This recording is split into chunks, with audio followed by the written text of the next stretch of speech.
يا صباح الفل، يا صباح الياسمين، ازيكم حبايبي يا حلوين؟ ما يلا نصلي بينا على الرسول عليه افضل الصلاة والسلام. تعالوا بقى نشوف هنعمل ايه النهارده، حاجة حلوة كده واقتصادية وموفرة جدا جدا. بصوا، احنا هنعمل جلاش وايه. كان عندي حتة كنافة كده شايلها في الفريزر، طلعتها وقلت ايه احشي بيها الجلاش بدل ايه الكاستر. لا نغير المرة دي. هنعمل ايه محشية كنافة وهنلفها رول كده ونقطعها صوابع. تعالوا بقى نخش نشوف الفيديو، خليكم معانا، اوعوا تروحوا في حتة. شايفين اهو انا بشوح ايه الكنافة حلوة، حطيت لها ايه معلقة زبدة كده حلوة كده محترمة عشان ايه الكنافة روحها السمنة. خلاص اهي افضلي بقى قلبي فيها لغاية ما يبقى لونها دهبي كده معاكي، بس استمر في التقليب. اوعي انك تغفل عنها ولا تسيبيها ولا تروحي في حتة عشان ما تتحرقش مني. خلاص انا لو بسيبها ثانية الاقي لونها ايه اتلسع كده. خلاص اهو شايفين. هنعملها معاكم اهو، هنشوح الكنافة مع بعض كده اهو وتخلص بقى، وهوريكم لونها اما شوحتها اهو. وهمسك بقى ايه ورقتين ورقتين جلاش واتني الطرف كده، يوديها ايه رشة سمنة كده بسيطة، واروح ايه حاطة ايه الكنافة اللي انا شوحتها ورشيت عليها. كان عندي معلقتين سكر بودرة كده حطيتهم على الكنافة اهو. شايفين؟ وهلف سهلة جدا وبسيطة، مفيهاش اي تكلفة ولا اي تعب ولا اي مجهود. حاجة حلوة للولاد كده، قلت ايه افرحهم بأقل التكلفة. هتجيبي من بره الطبق بكام دلوقتي؟ واقل حاجة في الحلويات الشرقي دي غالية جدا جدا.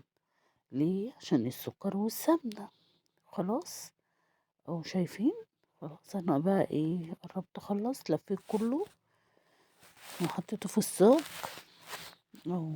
وده بقى كان اخر حاجة باينلي معايا، خلصتها اهي والحمد لله. الكنافة اللي عندي يا دوبك قضيت على ايه صاج ايه الجلاش اللي انا عملته معاكم اهو. وتلفيها رول كده وتحطيها في الصينية وتدي وشها ايه دهنة زيت او لا سمنة او زبدة، زيت ايه. خلاص هي الامور ايه معلش ده، بس انا عاملة ايه برشاشة كده عشان تطلع معاكي ايه مورقة وحلوة. خلاص اهو شايفين. وهنقطعها بقى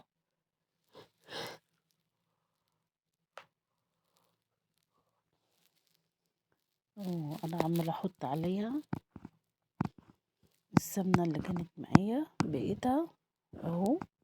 وهقطعها معاكم صوابع بقى دلوقتي كده، حاجة للولاد حلوة وللأطفال. أو خلاص قلت لها والله لا أنا حاطة دي كلها حتة السمنة اللي أنا كنت يا دوبك إيه أو الزبدة اللي أنا مسيحاها للكنافة وللجلاش أهو.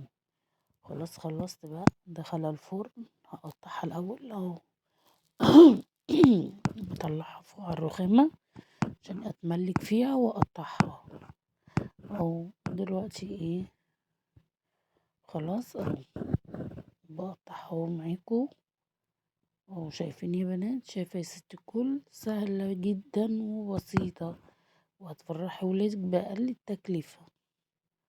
خلاص واعملي ده، خليكي دايما بتعملي الحاجة اللي ولادك بيحبوها. خلاص احنا ايه تحت امر ولادنا. خلاص اهو. هو ايه هفصل الكاميرا واقطعها وارجع لكم تاني. دخلتها بقى الفرن وطلعت معايا ايه، وانا كنت عاملة العسل على جنب. خلاص بصوا طلعت من جوه تحفة تحفة وحاجة كده ايه روعة ما شاء الله عليها. ودي العسل اهو، بقول لكم حاجة فاخر من الاخر اهو. مفيش بقى، تسلم ايديك يا ام احمد على الجمال ده. خلاص اهو هحط عليها بقى السيرب او العسل اللي عندك حسب ايه الموجود عندك متاح دلوقتي حطي عليه اهو. خلاص شايفين بقى؟ وهو الجلاش ما بياخدش عسل مش زي الكنافة والبسبوسة، لا هو ايه عسله خفيف. اه قولوا لي ايه بقى رأيكم فيها، ما تنسونيش بقى بكومنت حلو كده. ما فيش بقى، تسلم ايديك يا ام احمد.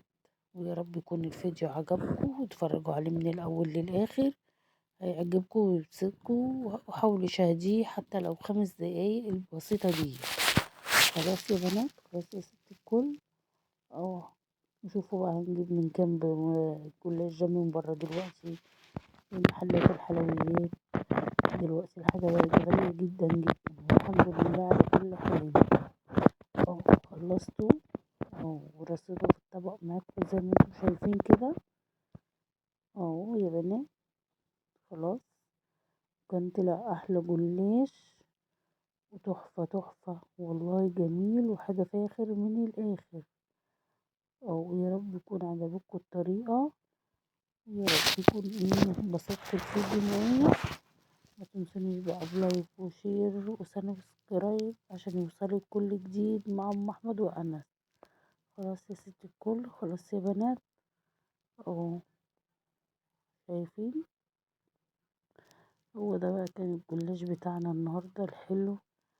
اه قولوا لي ايه رايكم بقى فيه. شكرا اوي اوي على متابعتكم ليا، ودي كنا فيا. مع السلامة.